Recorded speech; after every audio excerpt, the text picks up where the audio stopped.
Do you feel it? Creeping through your bones, the spiders crawl along your delicate spine. A crippling breath. Maybe June, July of 2014, I heard the railway was going to close as the current landlord was ending his tenancy, and I made inquiries as to what was going on here because I was concerned that Winchester was going to lose a really important community asset, and it was a super important venue for me personally as well. Water rushing in the banks, freed from the ice, it has the sun to thank. As a member of the Music Venues Trust, we're very much aware as a whole of the UK's music scene, and especially when it comes to the breaking scene and the grassroots scene, we all struggle. Music Venue Trust is absolutely integral, I think.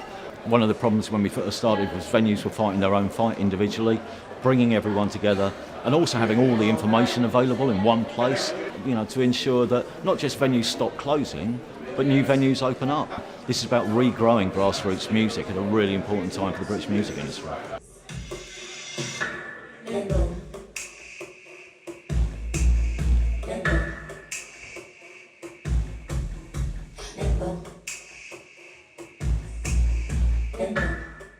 We're in a very successful industry, and we're the part of it that's facing a crisis. It's all about actually having respect within our own industry for the work that's done in this grassroots sector. And I think for too long, because it's so independent and it's so diverse, for too long people have just sort of sat around and said, that's not really my problem. 35% of the venues have closed. It is your problem.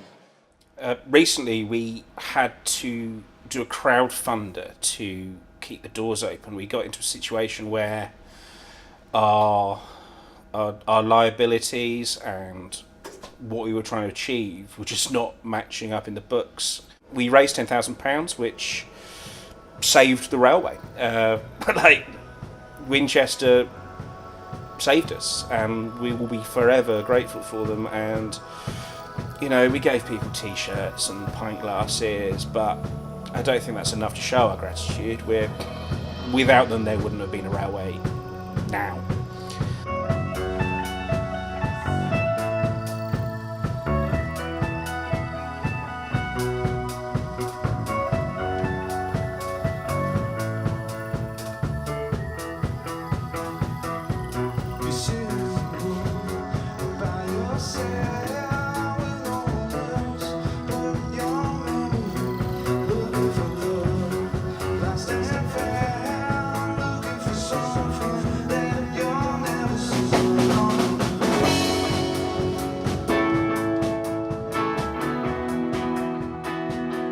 The crowdfunding was one of the initiatives that the unofficial board of trustees looked at, and thought it would be a great idea to see if we could draw in some funding revenue stream from all of those people who live in the wider community who are very willing to support the Railway Inn.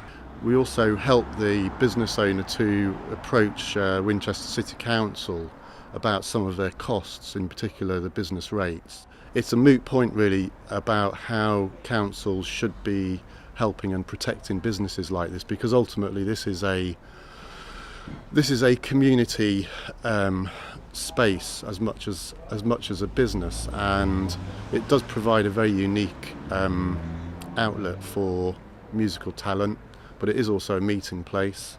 And I feel that without these businesses around of this nature, then our community is seriously diminished.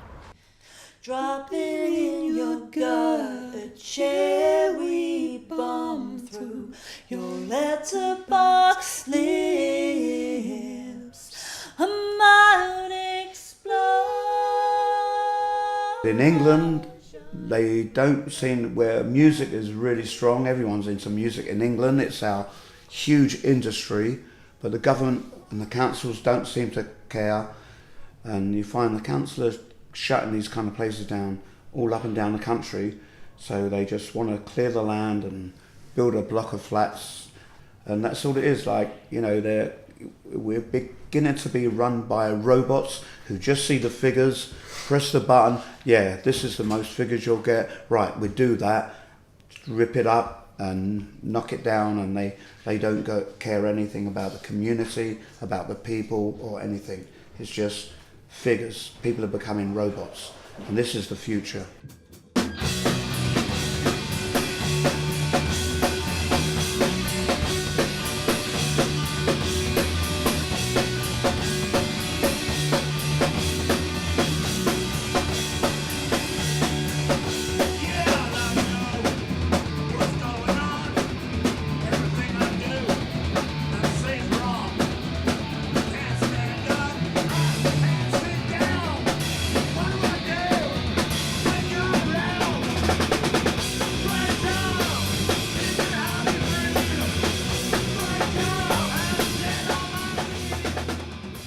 Hi, this is Barry Asher from the Dub Pistols. We're here at the Railway in Winchester. We started here about 10 years ago. We come and played this place. We're back again tonight. Myself, we're here to support the Independent Music Week. Make sure you support your local venue. Make sure you get out, see the bands at Grassroots. You never know what we're going to see around the corner. Make sure you get down here. Railway, Winchester, Dub Pistols, keeping it real. We had the moon, we had the moon, we had the moon, we had the moon, we had the moon, we had the moon, me and you. We had the moon, we had the moon, we had the moon, we had the moon, we had the moon, we had the moon on our side. My brother sort of, I think he had come to it one night, knew there was an open mic night here, and so he said he was up for taking it over, and that made us want to come. Yeah. And so we came and sang songs and watched songs, and then got into gigs from that, really. Yeah. You know, I'd play at the open mic night and it would make me want to come back and play the next week, and then sometimes local promoters would say, do you guys want to open for such and such a band that's coming? The same opportunities aren't available in big venues that are part of some chain. Opportunities aren't there. There's not the same community and the same sort of encouragement of sort of creative growth. He's got his walls and his ways, waves a gun, he has his days, has a lot on his mind to bear, is only happy if he's The Railway was hugely instrumental. I first played the Railway when I was about 14 in a band called The Shoes, and then from that moment on I must have played there 2 or 3 times a year, and then by the time I was 19 I think I was playing every month. I became good friends with the then owner, Fred, and it was like home, really. It's home from home, or at least, no, it was just home. Well, the first gig I came to here was with you, and it was I think maybe, was it someone, Michael Kenniger's band or something? Moogle? I think it was Moogle. Yep, I and remember. they played Walking on Sunshine. Hey.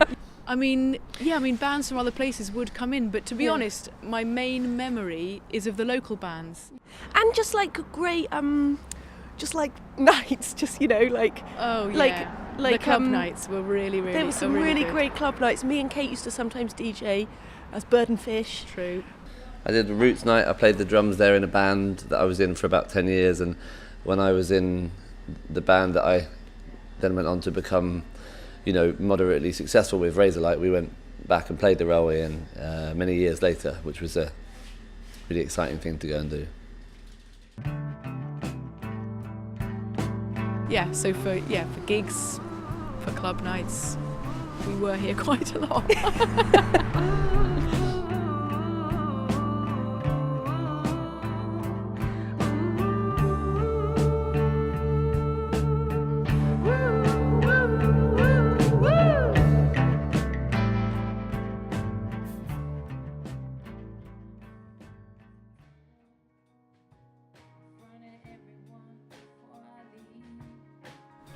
My name is Willie Vladen, and I'm a member of the Delines.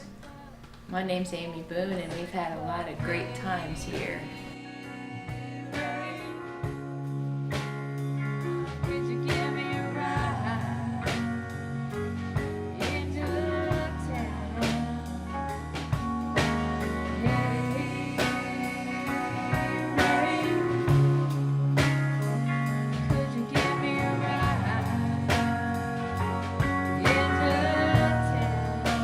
Well, Oliver Gray, the promoter, has been he's become like a family friend now.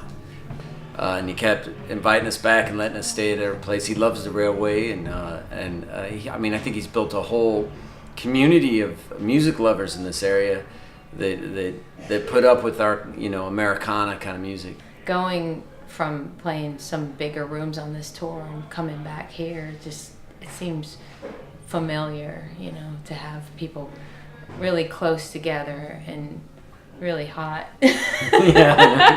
Oliver has helped create this environment that people want to just come to the railway to see their band. They don't go to any other town, but they'll come to the railway. And that people know this club back in the States and they know it in Austin, Texas, means that it's definitely something that has to keep going.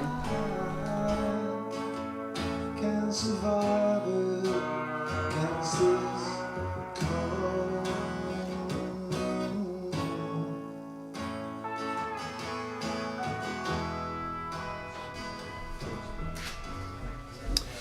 Well, it's the calm before the storm here. It's a typical Thursday evening, and there are two shows on tonight at the Railway. At the back there's a band called Casavlano, which is like a country rock band from London, and there's a classic show out the back with 3 5-piece bands, so a lot of work for the engineer to do. My name's Felix. I'm the lead singer and guitarist in Casavlano, and we're here at the Railway in Winchester today. Crashing to the carpet on my way to Mars. Now I'm shedding my skin again. I need a brand new face and a fresh new taste. Like many other venues, the Railway is, struggling to make ends meet, and it's an ongoing project to try and get money in and to keep developing this venue and keep it open to the public.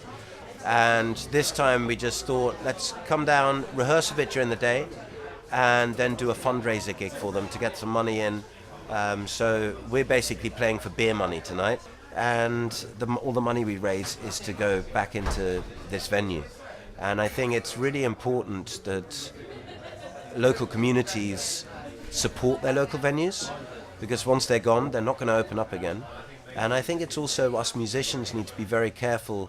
You move up to the next level and the next level, but it's important also to give something back and make sure that environment remains. Otherwise, there won't be any clubs to play in when we're on our way back down again. And I think that's something that's really important to us.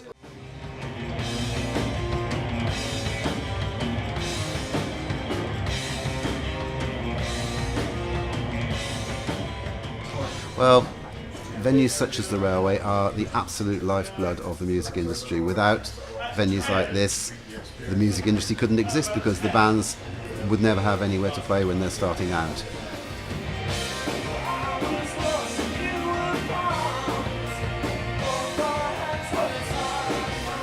Personally, I've been putting shows on here for over 40 years. We first put shows on in 1980. At that time, at the back was just a skittle alley. We had to bring in the PA, we had to bring in everything, because it was just a normal pub with a room at the back. The room upstairs did exist, and it was the home of Winchester Folk Club. If you come to the Railway, there's every chance you're going to see somebody who's going to be much bigger later on.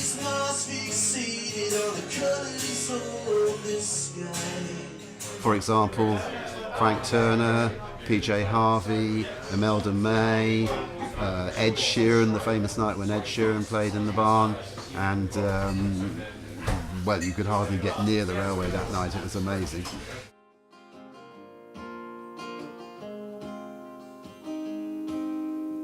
You know where to go, even when the sun is out. When the only sound that you know is shouting up and around. It's hard to tell if the love connection. Winchester as a city has quite a fractured artistic scene, because it's renowned for obviously the cathedral, there's a literary festival, there's a lot of classical music, there's the public school where they have a lot of classical music as well.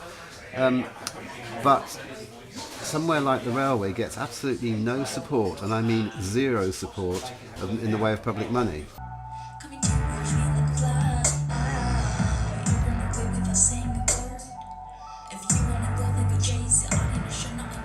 So one of my greatest wishes would be that the local authority would maybe step up and help out this venue, because when you think of some of the great artists that play here and then go off to become major stars, and the local young people, the musicians who are being helped by having this venue to play in, it's very, very important. Yeah, it's where it all starts, so they're pivotal and paramount to everybody's potential career in music. What's really clear is we've probably reached the final point where people need to stop talking, and what we actually need to do now is take action. There's so many things that government's talking about doing, or the cultural sector's talking about doing, or the music industry's saying we might do, but actually this is quite a crisis now. 7 venues have closed in the last 2 months, 7 more are under immediate threat. That's time for proper action now. No, it beats below.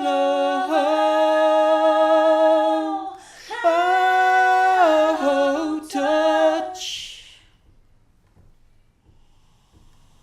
Do you feel it creeping through your bones? The spiders crawl along your delicate spine.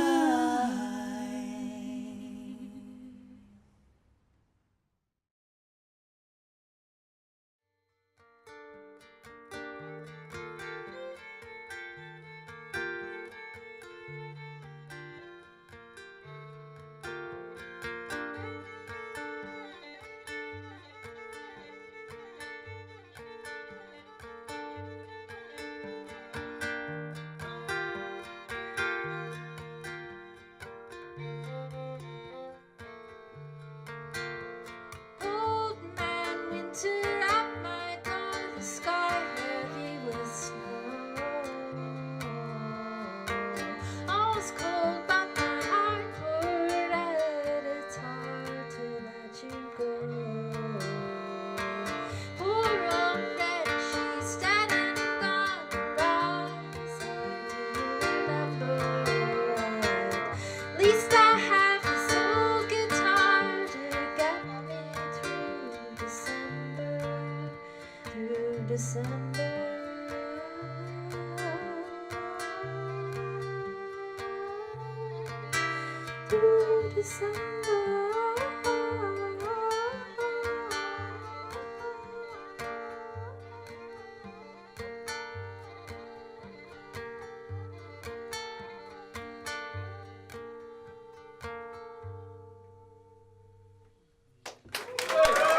This is Sam Alcon. I'm Laura Veirs. Thank you, people at Winchester.